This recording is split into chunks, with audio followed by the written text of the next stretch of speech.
So, let's go to the complete and narrated chapter of One Piece into the content of this video. Starting with page 1, the cover page. Remembering that the title of this chapter is Ragnarok, which is Loki's hammer. The reader's request on the cover is a cat putting a cat ear headband on Zoro's head. There's an interesting detail here. The character Tan, which usually appears as part of words meaning something like simple or alone, is written on Zoro's shirt. Just a small detail worth pointing out. Could this be some kind of foreshadowing by Oda? Let me know in the comments what you think. Now let's move on to the chapter itself. On page 2, the chapter begins by showing a lust castle in the distance. We see Scoffer Gaban, pronounced Gaban, who says the following open quote. I thought Harold might leave the castle and end up destroying the entire world. I could imagine a world plunged into absolute despair. That body regenerating infinitely no matter how much damage it received. I never thought there was a way to stop it. To think that the sacred treasure of Elbaf holds such power. Rule. Close quote. As Gaban speaks, we see the full extent of the disaster that struck the castle with many bodies scattered across the ground. Pages 3 through 5. We see Jeru, Shanks, and Gabon, along with several giants who survived the catastrophe. Jeru then says, open quote, no, I have never even heard of something like this. Just thinking about what could have happened if Loki had not been here today. It sends chills down my spine. Merely imagining what would have happened without Loki gives me unbearable shivers. Close quote. Shanks then remembers Harold's words from their past conversation. Open quote, the dawn of Elbaf will arrive when I join the ranks of the Holy Knights. Close quote. This conversation took place when the two met far away from Mary Joyce at the moment when Shanks revealed his identity as a pirate. Now Shanks is gripping the mark of the pact with Emu. Emu pronounced Emu on his left arm tightly, his face twisted in pain. At the same time, he recalls the words of his father, Garling. Open quote. If there is anything you desire, my son, simply say the word, my poor child. You must have lived a restricted life until now. Common people are not even human. Forget everything about that inferior world. Close quote. Consumed by rage toward Emu and the Tenuidito, Shanks clenches the mark even harder. Gabund then embraces him and says, open quote, Shanks, hey Shanks, stop that. That's a bad habit, you know, cursing your own birth. Close quote. Shanks, furious with himself, shouts, open, why did Harold have to die? Someone with a heart as pure as his. If only I had acted faster. Close quote. Gabun responds, open quote, you can't blame yourself for this, Shanks. You definitely have a purpose. Every life surely has meaning, so pull yourself together. Close quote. We then see Loki and his father. Loki is staring at his father's body lying on the ground.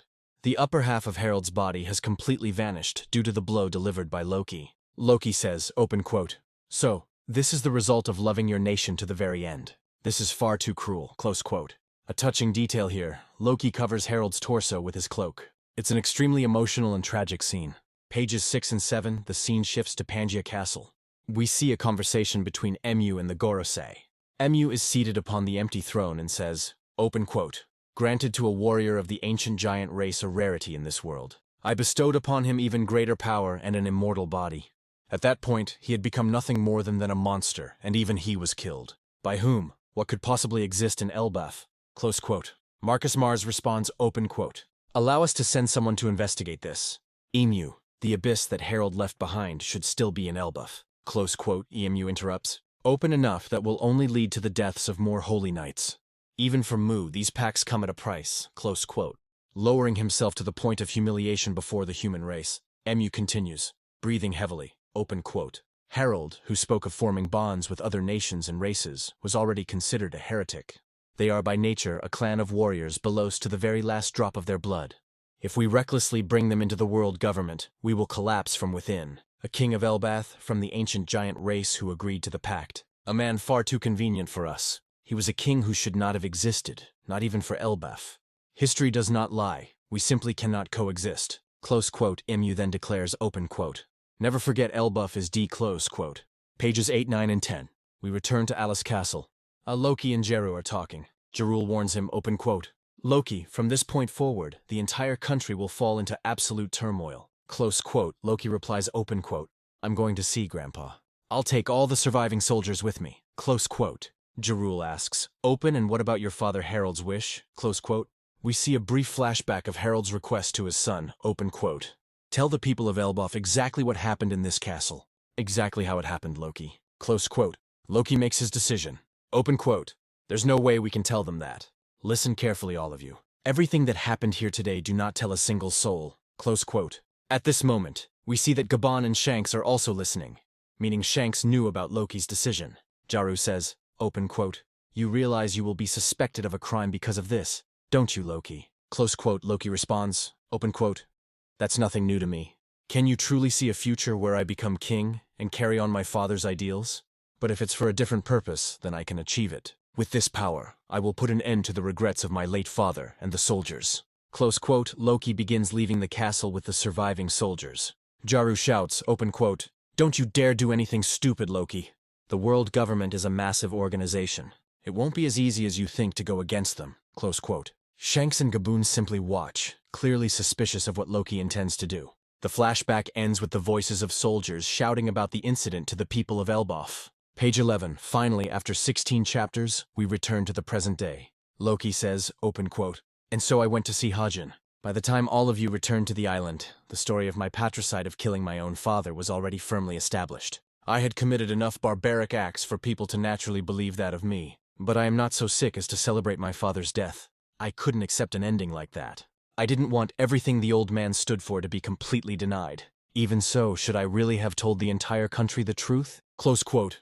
Gaban then says, open quote, "Everything he says is true. Hajin," close quote.